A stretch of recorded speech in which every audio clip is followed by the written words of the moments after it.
We are oppressed. We are exploited. We are downtrodden. We are denied not only civil rights, but even human rights. So the only way we're going to get some of this oppression and exploitation away from us or aside from us is come together against the common enemy.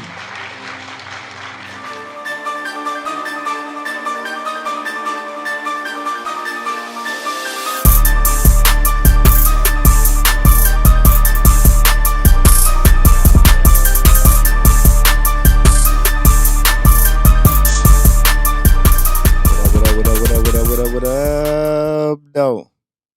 Welcome to Conscious by Nature, where we talk about it because we live it and we understand it because we've been there before. The host, Money Mac, the Pretty Boys champ in the building. To my left, the scholar, D. Lamar. Peace. Three kings in the building, the genius, Tyson, Area 51 Porter. What's good? Special guest, surprisingly, in town. Family member, close to us. From the home of the 330 YO. Yes, sir. In the building, Mr. Aaron McClendon. How y'all doing? What's going on, cuz? Shoot, up here in the bus, man, visiting, checking everybody out, checking out your show, man. I like what y'all doing. Checked out some episodes, and it's like, man, I want to be a part of that. Come see Columbus, get some air, get out the city. I feel it. Yeah. Little change of environment. Come down and do some training with you. We'll get into that in a little bit, man. Some training. You want to do some training? We're gonna do some. We're gonna do some legs and some low back today. Yeah, Sumo squats, deadlifting, pick up some weight. Yeah. Just like the old days. Like old times. Man, the first time I did some training with this cat, man, my legs just Gumby. Oh wow. Oh man. Oh buddy, you hit the legs today, huh? Oh my God. I was scared to walk out the gym, man. My legs about to give out. But it'll get you right, man, no doubt. Oh man. Hey, we got a lot on tap today, man. I know we got a D. Lamar want to get on the mic. I know he got a lot of thank yous, a lot of shout outs and appreciation. One more shout out to man Tyler Patterson, man. Thank you so much for coming through, man, and doing your thing last week, man. Appreciate it. It was a really good show last night. So D. Lamar, man, hit me with some topics and throw some shout outs, man. We got some appreciation to give around. Man, we really appreciate Brother Sam Polk Jr., Melanated Power Hour. They gave us just a great shout out on their show this past week, and we just really appreciate that. I'm also African centered as well, and much love to you and Brother Brown. Getting into the topic for today, like my main topic I have is Brother El Hajj Malik El Shabazz, as we know him as Malcolm X, celebrating really his death, but also his life. February 21st, he was assassinated. The greatest black activist that I know. I honor him and all that he did for us as a people. Some people called him radical. I called him somebody who spoke the truth and was willing and ready to say the things that others wouldn't say. So we had a development this week. Brother Ray Wood passed away. And this was an NYPD police officer who, on his deathbed, had a letter mailed to his cousin, breaking down and characterizing the fact that saying that he was unbeknownst to him, was involved in the assassination plot for Malcolm X. So this letter was read to Malcolm X's family and all those who were in appearance at that time, because he wanted this letter read to kind of exonerate him or to talk about the fact that he felt bad about what he did. And this is what happened. In his letter, he said that the NYPD and the FBI conspired to have Malcolm X assassinated. He was used by them to get members of the black activist community to try to commit felonious federal crimes. Well, none of this is surprising though. No. Like this is, exactly, what is it? 50 years to cover up after the cover up is out now, man. This is what happens. Brothers, man, it happened to every single black activist. We know about COINTELPRO, right? The movie that just came out where they try to show Judas and the Black Messiah, Fred Hampton. It shows it right in there, and we talking about present day. If they're trying to show you something, that's it. So, Malcolm X's security detail. He had two gentlemen that were the head of his security detail who were supposed to be monitoring the door to the Audubon Ballroom where he did his last speech. He said that there was a plot that was planned by his supervisor and members of the FBI that he helped enact to set up those two gentlemen, which was known as the Statue of Liberty bomb plot. Malcolm X was assassinated on the 21st. February 16th, those two gentlemen were arrested in the plot to bomb the Statue of Liberty. They set it all up, and he was murdered on the 21st. The FBI, NYPD, and this man helped to kill him. Personally, so I'm going to take it away from, any other trains of thought, but personally, I have no reserves about this gentleman who died. He lived 56 years with this secret, and he could have helped some people who took the fall for this crime. Can I just intervene Go real right quick? ahead. Like, and no one is there to challenge this because he's dead. It's cowardly to me. It's so cowardly because it's like you could have done something, and you could have had physical evidence from your knowledge, time, and placement. I mean, unless you left a detailed diary mapping out everything. I mean, even so, like, it is so much time has passed. How many of those people are gone? Right. You know what I mean? It's like it's just so weak. And now you just putting it out there now and trying to exonerate your soul. What? Nah. It don't work that way. Don't work like that. On your deathbed, want to give up the truth when you had all these years. What you say, 56 years? Man. There you go. 56 years to give up the truth, man. And you didn't want to give it up, so. Isn't that similar to Emmett Till and the lady who Oh said, my It's God. exactly the I same. mean, that's what they do. They wait till they stay on code. Yep. And they wait until they damn near dying to give up the secrets. Think they're going to get some sort of forgiveness. Well, at least she told. Yeah. At least he told. But in his situation, he had to, in the back of his mind, been like, shoot, they done whacked Malcolm X. They're going to whack me. They're going to whack my family. You know what I mean? And, maybe not everybody has enough strength to take on the system like that, but that might have been his effort. I'm not saying, condoning and waiting and not, coming forward and being able to really change the trajectory. See, we already know that, they're never going to allow, the black community and activists really come to power where, you're controlling things that's going on. You're controlling markets. You're setting a tone in this country. They're not going to allow it. Right. You know what I'm saying? They're going to whack you.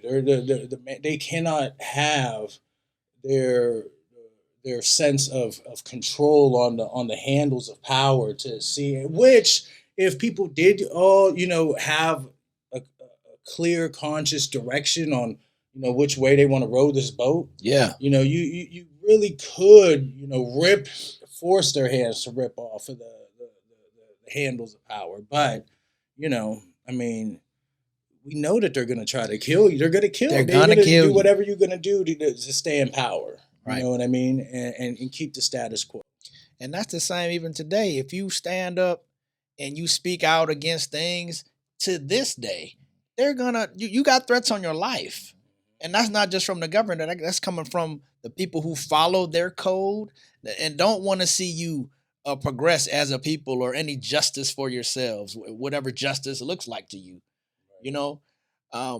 So I saw it as I would very say cowardly. we got a twisted sense of justice in this country. Mm. Like I mean, we got a twisted sense of entitlement in this country. It's crazy that that the people in power always get to play the victim. Like, how do you get to play the Come on victim now. with your foot on my neck? Right. Go, proceed though. Nah, man, this is great. You know, so the thing that I mean, it all killed me because I mean, I was. It made me angry. It's good to hear that there's more information, but I was just like, man, this guy's a coward. He's dead. He mailed it to his cousin. He didn't even have it in himself to do it. And in his letter, he's talking about he's disgusted by the act, and I'm like, oh, and he said that his handlers were the ones that made him do it. You were involved.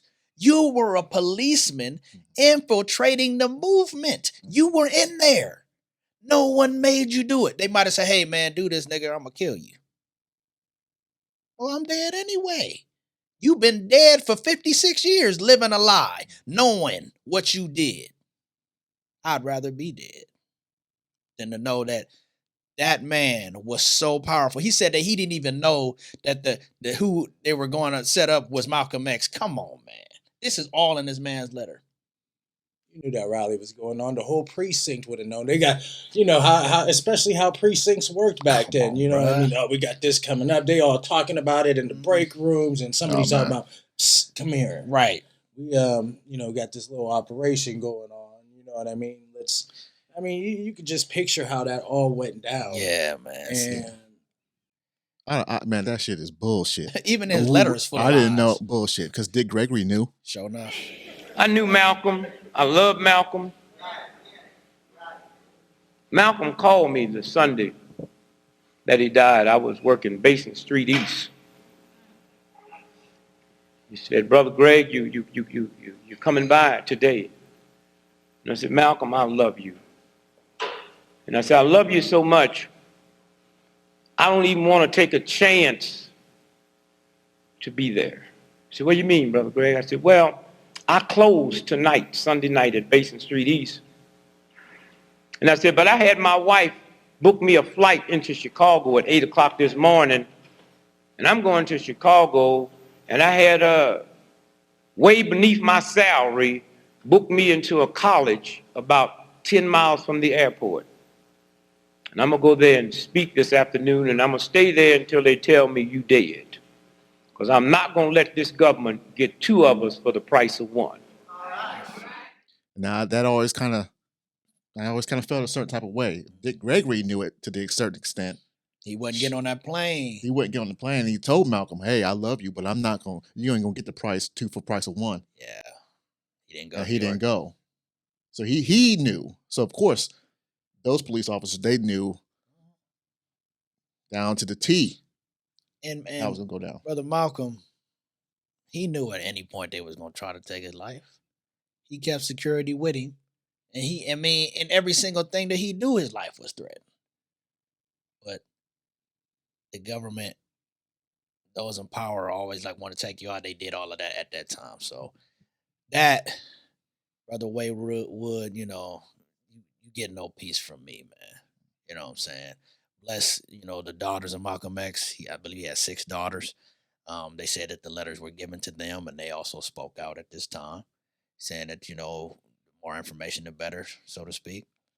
NYPD. I mean, like, really though, what are they supposed to say? Yeah, what can they say? What are they supposed to be like? You know what I mean? Like, 56 years later, what Man. So the whole thing is crooked. The whole thing is foul. I mean, you got that one brother in jail. To this day says, I did not have anything to do with the murder of Malcolm X. He's been in jail his whole life since then. And then this come out. He been telling the truth the whole time. did anything that the cops said exonerate Nope. in any way? Nah, nothing Of to help course anybody not, else. because you can't fact check this. You can't reference check this. You can't. He's gone. Like, He's you gone. wrote this letter, and you know what I mean. It could be. Wasn't there a documentary that came out like maybe a year ago? It was. And basically what I took from it is that if they dug enough, if somebody cared to dig enough, they could find out exactly what happened. You know what I mean? The information's out there. They were going into neighborhoods and people were just like, hey, we just don't talk about that around here. You know what I'm saying? But they know, you know what I'm saying? They know. You know? I forget the name of that documentary. I'm gonna look that up, man. Maybe we can. I think it was on Netflix or something. But yeah, it was like they were going into the old neighborhoods where, you know, said assassins may have came from. And they're like, oh yeah, we know. You just don't talk about it. Like, you know, and it, like, and people still to this day scared to talk about it, you know, for fear of retaliation. How about that? Well, we got this dude to talk about it on his deathbed. So there you go. There it is. There you have it. You know what I'm saying? His conscience is clear, everybody. He's exonerated of all his troubles. So, you know what I mean? I'm moving on from this. Is that cool, or y'all still want to? Man, Okay. I got one more. Okay, let me hear something. So. Oh yeah, I know. Yeah, man. So we saw some footage, you know, in the past couple of weeks here about brother Keith Reinhold, and this was L.A. County.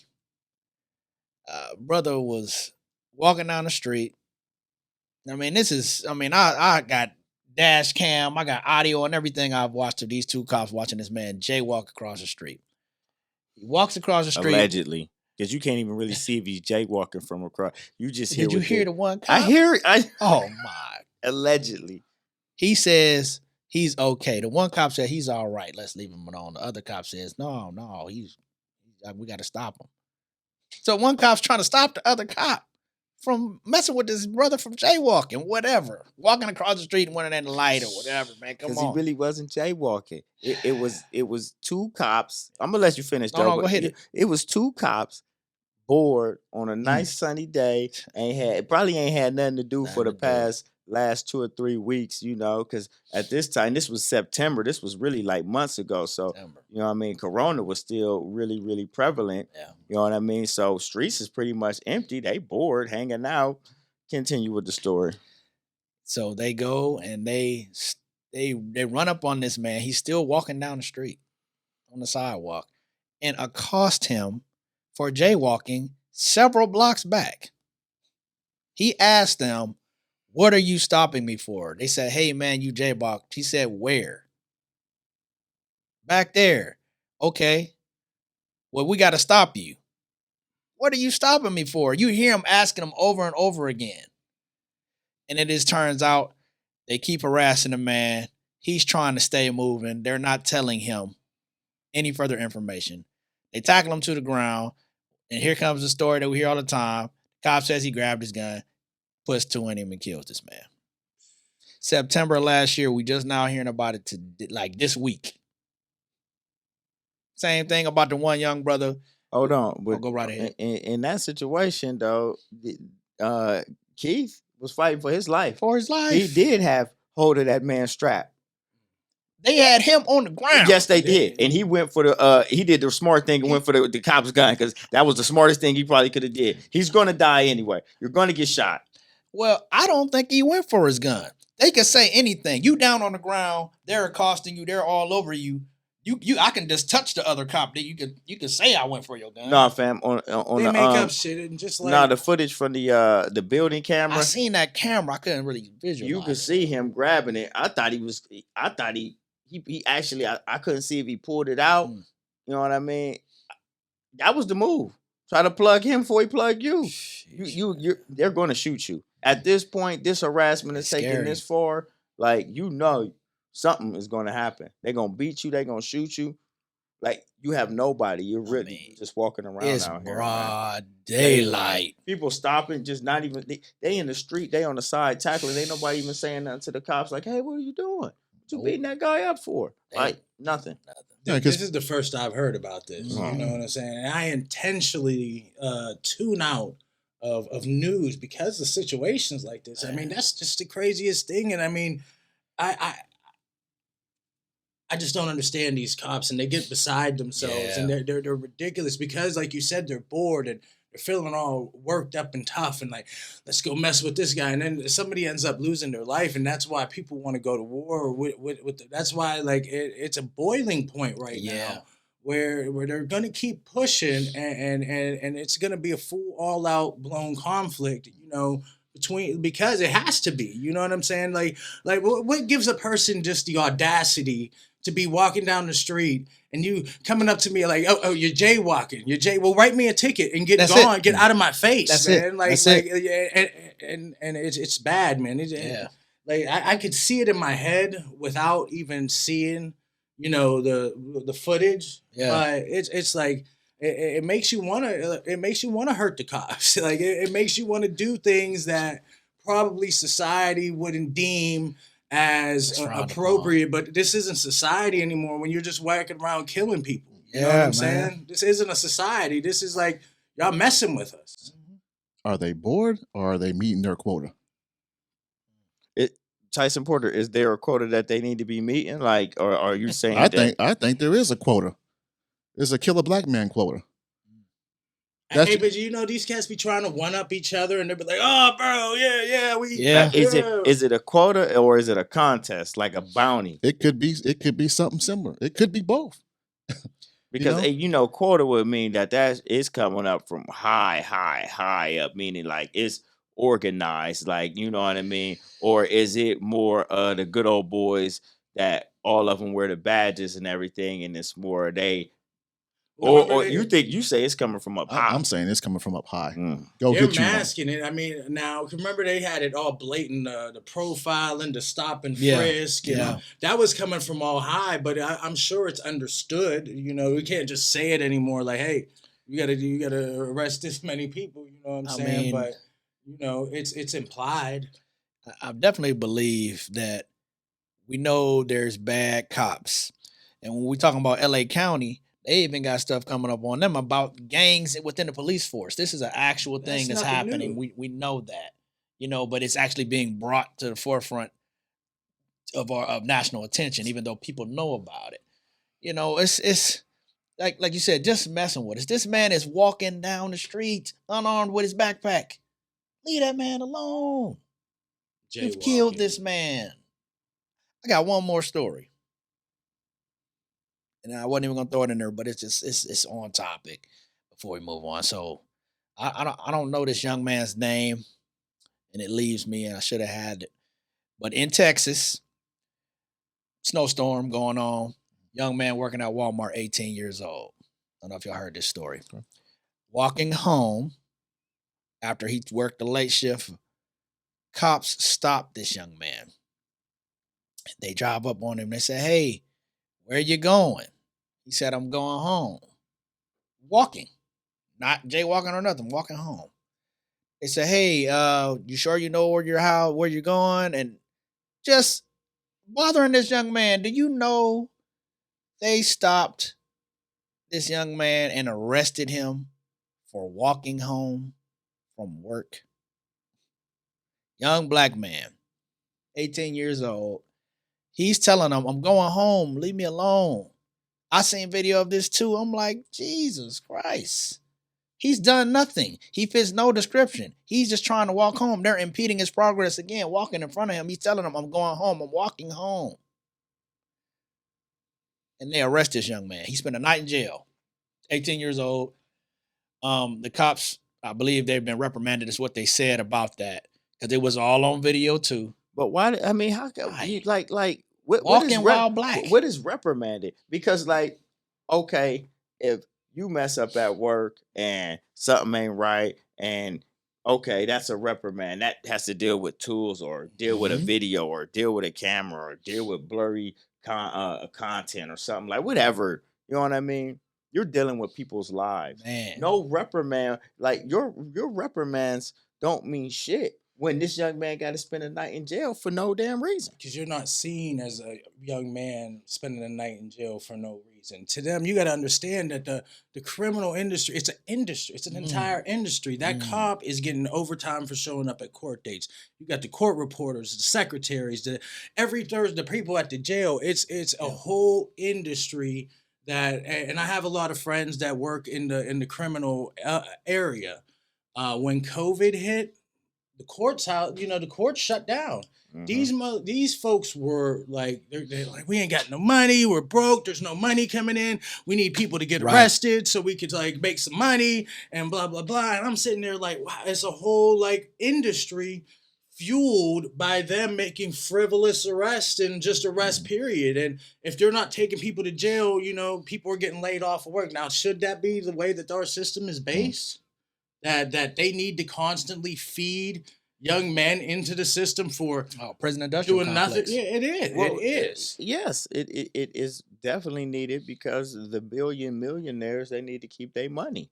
And they keep the billion millionaires by no longer having state or federal prisons. And all your state and so-called federal prisons are really just private owned. They're all private prisons at this point. They're all just private owned businesses paying someone, $100 a day to house these criminals. You know what I mean? $87 a day or something to house criminals. I mean, you literally getting paid. So you want your prison as packed as possible. Oh, yeah. That's why I say there's levels to this shit. Man. And that's why I say it's quota. Yeah. I'm with You feel me? I'm with it. Man, that was the realest thing when I really started thinking about it, because people were really upset that nobody would, because the cops wasn't arresting people because of code. Like, we ain't stopping nobody. Right. And they're like, man, the courts are shut down. I can't work. And then these people can't work. Everybody's laid off. You know what I mean? It was crazy. And then it was like, really like, wow. Like, people really, man, I hope some people get arrested. You know what I mean? So here's the thing. It's almost funny because you say it's a quota and then you tell us all this backstory, but if you put them together, how much publicity and how much court time and how much court costs and how many times you got to show up for overtime when you get one of these high-priced black men that you shoot. This is big business. Listen, this is big business. And you said something, it just made me think, like, if you link them together, you talking about, you know what I'm saying? I don't know if y'all cats know, but I worked a lot of time in documentary filmmaking. Okay. And I worked with a director, producer called William Jackson. He did this piece back in the 90s about a gentleman named Johnny Gamage in Pittsburgh, who the cops murdered. And literally just firsthand seeing the whole breakdown of talking to, and he's a famous forensic pathologist now, Cyril Wecht. You see him traveling around doing these high profile cases. He's from Pittsburgh. He commented, and all the evidence is like they absolutely, the one guy, and it was two parts of two people the cops murdered in Pittsburgh. But there's this tunnel called the Armstrong Tunnel. Okay. And the cop basically said that he spun his car around in the tunnel and gunned it at him, so they had to unload and shoot him. Oh, wow. They did the measurements. There is no possible way that this car could like physically spin in the tunnel and drive back at the cop. It's physically impossible. The tunnel's not wide enough. And yet they still got off. Like, you know what I mean? Like, you said, you dead lying. That's crazy. Like, there's no way that it's scientific fact that this car cannot spin in this tunnel. Physically impossible. Yeah. Right. There's no way. Yeah. Readjust myself, get a little comfortable. Yo, that was appreciate you, cuz, being in the building, man. That's good conversation, gentlemen. Excellent, sir. You know what I'm saying? Yeah. A little crazy, just a little bit. No, I ain't crazy. I just think. You know what I mean? Just some thinkers on deck. Don't think. That's oh my God. Don't do that around here. Have your own mind. Gene, just take it away, man. I know, because I always want to hear some things from you, man. So hit me with that. Man, well, how about this, man? When OnlyFans goes wrong. Are y'all familiar with Miss Pondexter? I seen the article. Man, this woman here cost her husband her job and her kids to be removed out of school because of her OnlyFans, posting new pictures and things of that nature. We told y'all about the OnlyFans a few weeks back, right? So somebody snitched on her, narked on her, told the school. No, let's tell it right, though. Okay. One of the husbands was scrolling through the OnlyFans. The wife caught him. She recognized it was one of the moms at school, and he had to come clean about it. Go ahead. Well, that's true. Wow. When OnlyFans goes wrong, man. I told y'all how to get around that. Anywho, So yeah, let's talk about it, man. Is it right for her husband to lose a job? No. Is it right for the kids to be removed from No. school because she posts pictures and videos of herself? Let me just ask you this real question, and then I'm gonna just let y'all have this. Do porn star kids go to school? Do their husbands work? Go ahead, have that. Hey man, I do not think that there should be any. There shouldn't be any ramification like that. Should, Right. People should be allowed to do it, and it's getting so out of pocket. This group mentality. This group, what do they call it? The cancel culture. It's so out of. I'm not hip. Talk to me. The cancel culture. Cancel culture. The cancel culture is when you do something that's against whatever the status quo of in society, and they're like, cancel him, and so now you're losing your job, you're getting canceled out of your TV shows, all of this nonsense. Getting completely done. Yeah, it's like a run, tell that, tell on them, we tell on the culture. radar of the cancel culture, just so y'all fellas know. Okay, we on the radar? Yeah, we on the radar. You know what I'm saying? You can't just talk like this and just not be on the radar. Well, welcome to ConsciousByNature, because we're gonna give you this real shit every Friday. You know, and hit the like button, subscribe, and hit the bell. Man, I of course, I don't believe that they should, like you said, have any ramifications against the husband or definitely the children. I would have my lawyer hat on ready to get them if they did that to anything like that, because OnlyFans is X-rated. I mean, I don't know who you thought you were talking to. You know, that wife, she's able to do that. She's of age, and her family should have nothing to do with what she's doing. I mean, it's not like these OnlyFans or X-rated pages are being broadcast in any other forum than in an X-rated fashion for you to look for them. You know what? This ain't on the newspaper. I was just going to ask you the question: how would you feel? Like I say, if you guys are going to do, I think it's wrong personally, but what about the person who was surfing the OnlyFans that snitched? Straight up, their kids should be kicked out to school. Absolutely, then, right? Yeah, if that's the mentality you're going to have. Yeah. Well, then that means half the fathers at the school can't go back to school. Half the school is expelled. You know what I'm saying? Because let me tell you something. I read the article. This woman was making $155,000 a month off her OnlyFans. Like, let me tell you something. If my wife was pulling $155,000 a month, run the OnlyFans. Run it. We'll find a new school. That's it. We can go private schools. So, man, shit, we'll homeschool your ass. This is a private school. So just imagine she was saying in the article that all the fathers in the school were paying her bills. Like, you want to talk about Johnny and Chris and Billy and Hope and Stephanie and Samantha? Like, your daddy Not Hope. He killed me with that too. Man. You know what I'm saying? My man 51. Go ahead. Man, everybody getting a piece. You know what I'm saying? Not Hope though.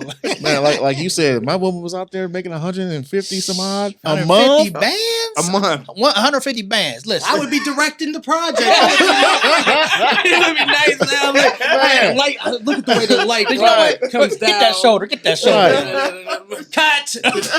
Let's do it again. Like, I'll be riding. We gotta make this a $200,000 a month show, baby. Get into it. Come on. Your energy's bad. And tomorrow we doing the silhouette challenge. Goddamn it! Better, yeah, man. Singing lessons, acting lessons. You know what I'm saying? We be coming seeing this cat training. We gotta get you toned. We gotta get this money back. Yeah, man. 150 bands a month. A month. So this cat will make that a year. That's what I'm saying. You looking at one, man? Come on, come on. So that's what I'm saying, man. So my thing was the school and the other mom, because in the article, because I read it, covered it, I couldn't believe it. She said that the other moms was jealous, and I definitely believe that. Oh yeah, $155,000, and your husband paying for it. You checking the credit card statement now, and you seeing, he didn't watch. Did he really just watch 65 hours in 1 week? You know what? Like, to give it a little more insight, like we talked about counterculture briefly. Like, I'm okay with it in some aspects, but that's where Chad Wheeler. come on. You know what I'm saying? Totally canceled. Should be. But it's like the difference is what is wrong in a legal way, and then what are you deeming wrong morally? See, that's where they get it confused. They're trying to say, all right, morally this is wrong. Well, that's your opinion that you think that his wife showing her body on an X-rated site is wrong, and you're taking it out in a really a legal way because they can sue you. Well, here's the thing, though. A lot of these companies and a lot of these schools and organizations, they put moral clauses within the contract that you sign with them. Right. But there has to be a line. What makes this morally wrong? So now you have to actually go in and watch and see, is this porno, soft porn, or is she just cleaning with the French maid outfit on? And then how immoral is that if he's just watching her clean? And then that's the whole. Then that goes into the. And I'm actually working on a project with an artist. You got an OnlyFans? No, but she's a cam model though, and she's talking about how Facebook is censoring women, and we're gonna do a whole little thing about it. But that sounds good. Man. But then you have to actually dive into, who is this whole thing. Like, what is the morality? Mm-hmm. What is wrong with sex? What is wrong with somebody displaying? There's something that's been going on since the beginning of time. You know what I mean? It's yeah, it's just the cancel culture within that little PTA clique. You can imagine that PTA meeting, everybody looking like, this bitch. Nasty bitch. Mm-hmm. You know what I'm saying? And they're like, cancel them. We're going to rat them, snitch them out. Yeah, it's like basing life decisions on what somebody else believes is right or wrong and not truth. Right. And that's what's scary about this. And the fact of the matter is, morality, it coincides with religion. So let's be for real, in America, there is no religion. You know what I mean? You say it is, but there really isn't. You know what I mean? At the drop of a dime, it switches. Every 10 years, something is added, something is taken out. It's always so fickle. So when you talk about morality, that changes too. Like in the last 30, 40 years, how's people's morals changed? We look at sexual things right now. What was allowable now? What about 20, 30 years ago? Was that allowable? So it's always constantly changing to whoever wants it to. You know what I mean? If you push hard enough. Well, what about the whole Mr. Potato Head thing that just came out? It's a gender neutral. Though it can't be Mr. Potato Head no more. You ain't hear about that. Just you see my face. Y'all can't see my face right now. Like, what? You know what I'm saying? No, Mr. Potato Head. You're lying. I'm not believing you. Hasbro. It dropped this week. Hasbro is taking the gender away from the Mr. Potato Head, and now it's. Yes. I don't know what they're gonna call it, but it's Potato Head. Potato Head. And then what about Mrs. Potato Head? She just out of a job. You know what I'm saying? What? They're one now. Yeah. So Mr. and Mrs. Potato Head. So they just call it Potato Head. So what are we talking about? Morality again, and aspects of that. Yeah, it's that just is it immoral to have a Mr. Potato Head? Like, is it immoral to have a gender? Right. That's what that's like. Basically, you're saying that's immoral to now can't have it, Mr. Potato Head. It could, like, come on, man. Real quick, it's a motherfucking toy. It's a motherfucking toy. It ain't got no penis. See, but you know the problem is there ain't no spot for a penis. There is a Mrs. and a Mister, so you can choose whatever one you want anyway. Right. But what if you don't want to choose it? What if I'm not a Mister or a Mrs.? What if I'm just a potato head? We'll buy both of them then. You can play it, do how you want, you know. This world is fucking crazy, man. But that's what he was just saying, and how things 30 years ago we would never even think to have this conversation. But you know, over time, who is drawing these lines of what's moral and what's immoral? And excellent question. And that's what I'm saying. Like, the line constantly moving. It's like you in that relationship with this girl, and she making you jump through all these hoops and shit. And every time you get close to almost being and thinking you getting that thing, she move the line back on you. And then it's something else. And then she move. Like, this relationship is not going to work like this. You keep, I'm working for this prize, and you keep moving the line back on me. Like, you know what I'm saying? And that's exactly what's happening with this morality thing. Like, oh, what was moral or had morality 10, 15 years ago, I moved the line. There's no, we're just going to wave that one off and draw a new line in the sand. Like, and that's really what it is. Like, this country literally is just has no morals. Like, it's whatever is the flavor of the month. And that's exactly how we operate as Americans too. Is the flavor of the month. And the worst part about it is that whatever the flavor of the month is, everybody else has to walk around on eggshells because you don't want to offend somebody, hurt someone's feelings, fall victim to the cancel culture. And it's just like you're tiptoe. I just prefer not to deal with folks because I guess I'm an old dog at these days. And I just, everybody can be happy to do whatever they want. I might say words and things that, might not be, appropriate, but I grew up 30 years ago. You know what I'm saying? I just say the same stuff, I'm respectful Yeah. of everybody's choices. It gets difficult trying to keep up with what's appropriate to say in this world. Getting back to the OnlyFans thing, the only way that I can see there being a problem is if the kid's mom was broadcasting what she did, which is an X-rated thing, around the children or around the school or things like that. But I still don't see that as a basis for kicking the kids out of the school. Like, that has nothing to do with them. If you don't like it, then you would come to that person and say, hey, this is happening. You're broadcasting this around the children. You got this man losing his job. Like, I'm telling you, she making 150 bands a month. Man, I'm telling you, I'll be lawyered up so fast. Because because the legal system is gonna kill your morality any day. Any day. In this case, the lawyer you won't even have to pay for a lawyer. They want to take this case. To take at these cats. Like, man. And somebody needs to. I think that there needs to be more challenges to when these companies get out of pocket and what they can and can't do, and they overreach their powers. And the more that people challenge legally, the more that these lines are going to be redrawn in some sort of reasonable place on, what is right or what is wrong. Because I just feel like you don't have any morals personally. So how could you bring morals into the business world? Like, how can you bring morals into the school? How could you bring morals into this man's job when you yourself, his boss at the job, is watching his wife? What did they say to that man when they fired him from his job? I want to hear that conversation. Hey, we saw your wife. You're fired. Like, dude, like, my wife's photos. So, man, that was a great one. Yeah, we're going to move on from that, man. 51, I know you got something else for me, man. Let me have it. Yeah, let's talk about Russell Wilson's in the news a lot lately. We're not going to get into the sports aspect of it. Good. We're going to leave that alone, but we're going to get into this whole, is he a simp type talk, right? So we have Future, we have Sierra, we have Russell Wilson. Are you a simp when you meet a woman and she has a child by somebody else?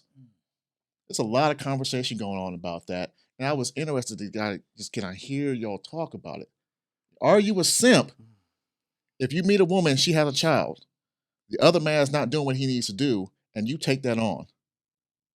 I'm confused by the question. Who is posing this dumbass fucking question? Because, sorry, Mom, I know you talked about cussing, but this is a ridiculous question because if a man steps up to take care of another man's responsibility, my thoughts are, I'm not thinking he's a simp.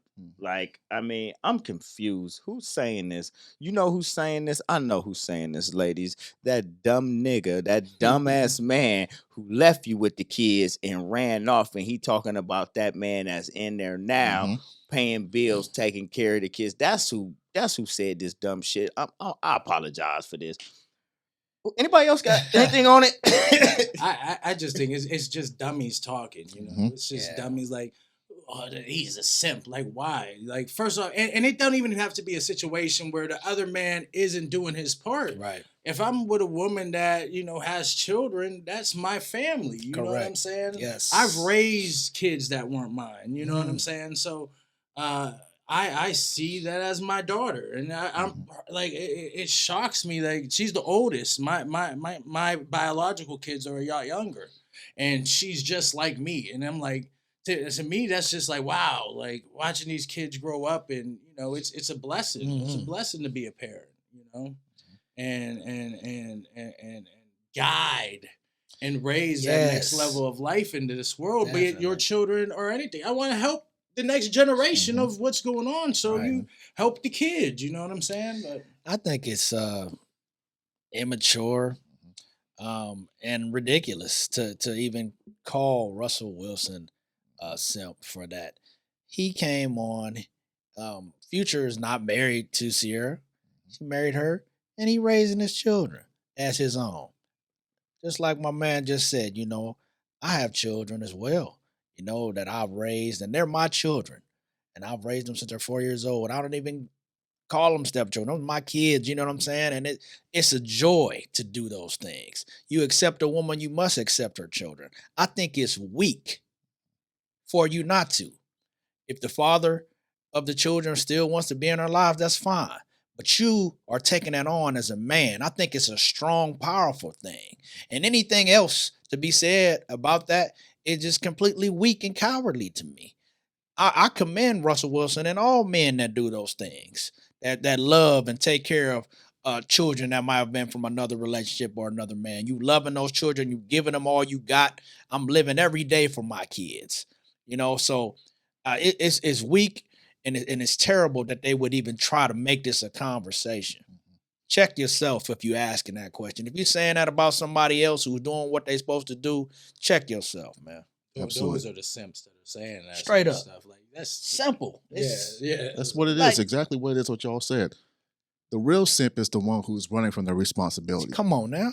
You are a punk ass bitch if you bring a seed into this world and you don't water that seed and help that seed grow. Yeah, man. You a bastard. You know what I'm saying? So respect to Russell Wilson for taking that on. Respect to any man who meets a woman and has kids and takes that on. And respect to any woman. And absolutely. That would do that. Because this children need to be shaped and molded in the right way. If you are a single parent, more power to you. If you're able to have somebody that comes in to love you and give that to your children, more power to you. It's the kids first all the time. And why are we always trying to call people names and call them out, man?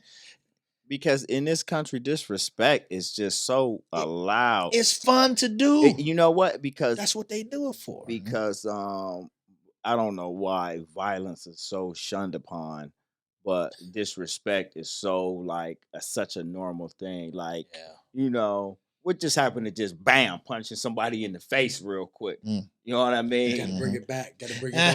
Bring back the good old days. Bring back. You understand what happened to just turn around and just like you can't say that to me. Punch somebody in the face. You know what I mean? Like it becomes such a norm. Maybe because the internet, you can hide behind screens and talk real crazy because it's very difficult to be rough and tough when I can get to you. Man, I got a good example. If I could get my hands on you, I highly doubt you would say some of the stuff you would be saying. And then some of the stuff that you was saying to me or over text message, and I say, okay, or I type to you, the next time I see you, I'm definitely, I might not punch you in the face because of the times we live in now, you feel me? I'm definitely that dude that's gonna confront you. I want you to be, did you mean what you say and say what you meant? Wasn't there a situation? Hold on. Yeah, go ahead. No, but that's what I'm about to bring up. Whoa, give me something. Hold on. Wait a minute. Go with that. Okay. So, because we're talking about a society of disrespect, especially by the younger generation, because the way that all of us were raised in the times, we were probably the last ones that had respect for our elders in any kind of way. Because kids get a lot with so much more, and being that they're being raised by social media. and things like that. Disrespect is fun. That question was disrespectful. Questioning him. So Cam Newton has a camp. It's 7-on-7s, I think. And thing it blew up in sports media this week. There was a camper on another team. Cam walks up talking to the kids, and he asked the kid how he did, and that kid disrespected Cam, talking about, why are you talking to me? You a free agent. You about to be poor. To Cam Newton, who this is his camp. This is the star you got there. No respect for this man. Talking to him, you've done nothing, kid. You trying to go to college. You here based on your skills and his name. Man, can I just ask you something? It really don't even got nothing to do with what Cam has done. Don't disrespect your elders. Can you please tell me this was not a young black man? Young black man. Oh my God, I'm about to fucking throw Hey up. man, this is real. I'm not gonna disrespect my elders even if it wasn't Cam Newton. What how old was this kid? Maybe 17, 18. So you too. Yeah, He going to college. Well, you know what? You remember when we played? That was like at a time when coaches and whatnot, they'll peg you in the head with the ball. You know what I'm saying? Yeah. They'll yell. You can't yell at the young kids these days. You have made them feel uncomfortable by raising your voice. So all of this disrespect comes because the whole culture is all meant to pacify. Yes. And make everybody just everything's great. Harmonious. Yeah. No. And that's how everything. That's why relationships in America very seldom work, because from a very young age, you are taught to gloss over everything. Gloss over it. Like some of us are taught to be direct, confront what you need to confront. Handle your business. Now this generation is like gloss over. And even growing up, I see it from people our age. They have this way of just like ignoring the signs, ignoring the truth, ignoring what's really happening. Like you can't just go through life with these blinders on, or not blinders, recognize it and just ignore it. And that's a huge problem with relationships in America, because we are just taught to gloss over everything, man, and never get to the root of the problem. You know what I'm saying? Like, so I call it is blissful ignorance. Yes, blissful ignorance. Around in blissful ignorance, and are content with being that way. You have to make yourself uncomfortable to think about other stuff, and people aren't willing to make themselves uncomfortable and face uncomfortable truths. Oh man, that's 100% what racism is. Uncomfortable, and the fact that it has not been addressed for so long, it will continue to plague this nation and plague let me tell society. you something, man. This is the greatest country in the world if you are white. I just had this conversation, man. If you are white, and it don't, you could be from anywhere. Yeah, we jumping around. We back to being conscious. Yeah. You know what I'm saying? You could be from anywhere in the world, and you can come here. And as long as you white, you good. This country, even money. But see, in other countries, money puts you on top. You know what I mean? It don't got to be skin color. If you got paper, you in the building. And here, you got to have paper and you got to be white. Because if you got paper and you black, don't fuck up. Or morality in their eyes mess up. Because sometimes we view it like he ain't do nothing wrong. But what is that? The cancel culture is morally wrong for them. So now they on you. The cancel culture, they're putting there's a magnifying glass, and I think you guys were talking about it. Weren't you talking about it on your one show on the black athlete versus someone watches us. Yeah. So man.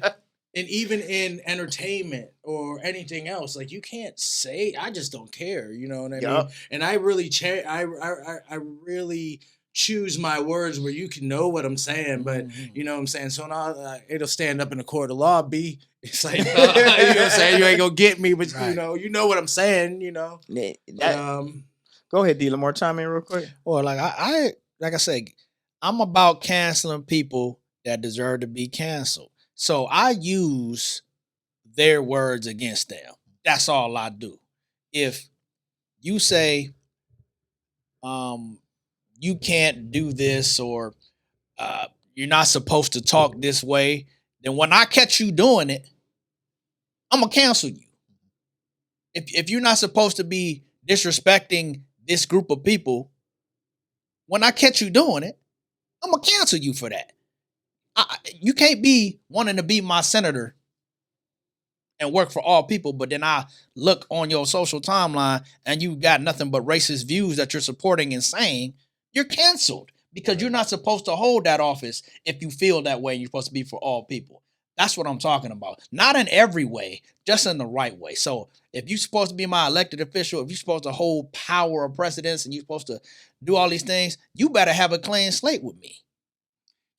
Do you mind if I ask you a question? It's not very often I get to sit on a panel of minds Let's here, go. but it has to do with the cancel culture or the group dynamic period. So recently you saw how Dave Chappelle just recently Shout got out his to Dave Chappelle, man. We love you on the show. Yeah, for Yes, sure. sir. He got his show back. And what he did was he went to the public and said, hey, don't watch this show. Right. And he leveraged, through the culture of masses and social media, leverage to get his show back. Now, just like that, right? You following me? Now, Netflix had that show with the little girls and you know what I'm saying, like the little kids and the dancing and whatever. Could they not have used the same cancel culture to get that show canceled on Netflix just like as fast as the Chappelle show? But, you couldn't get the kiddie porn canceled. With the Chappelle show, you could cancel. And I love Dave Chappelle. It's nothing about him. It's about the way that So you mean to tell me that the kiddie porn wasn't cancel culture worthy? No, it wasn't. Because you know why?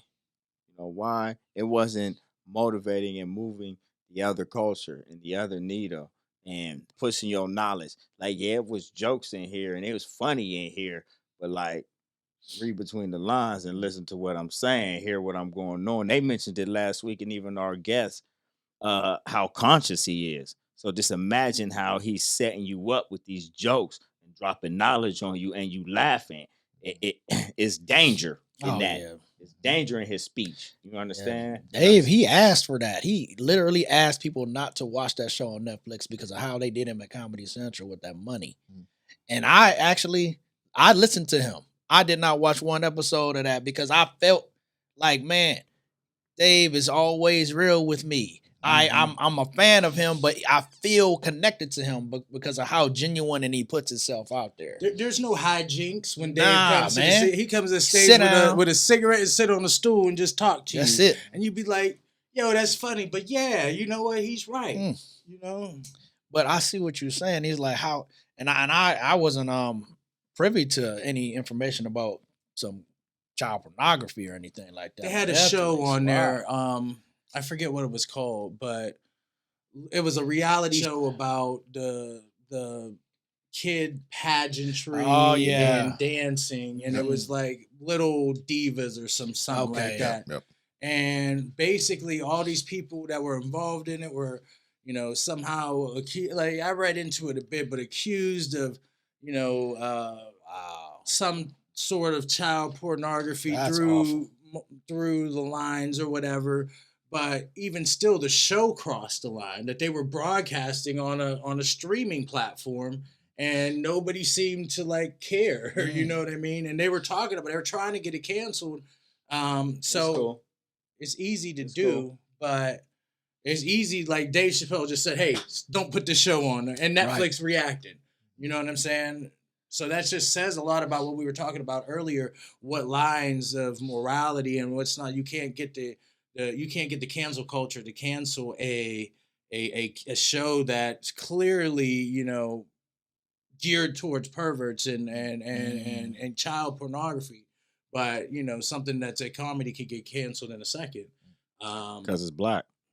Well, I wasn't saying he wanted it to be done, but it's just saying like. I don't know. They're like the lines of morality, like we were talking about, like who draws what should be aired, who draws what shouldn't be aired, who has this control, who. It's so scary. This mass dynamic that's going on now. It's scary to me. Man, this is crazy, man. This is a really good conversation today, man. It's a great day. It's a great day, man. Good conversation. That's what we do here at Conscious by Nature, man. We want to thank everybody again. Man, we appreciate you guys showing us love, hitting the like button, subscribing to the show. I'm going to say it every week. Yeah. Thank you. Thank you. Thank you. Just continue to rock with us as we grow. D. Lamar. Shout out. Remember, I got switched to that. I almost had you right there. Let me hear your shout outs. Silly, man. But yeah, once again, just like Todd said, please like, subscribe, comments. We need them.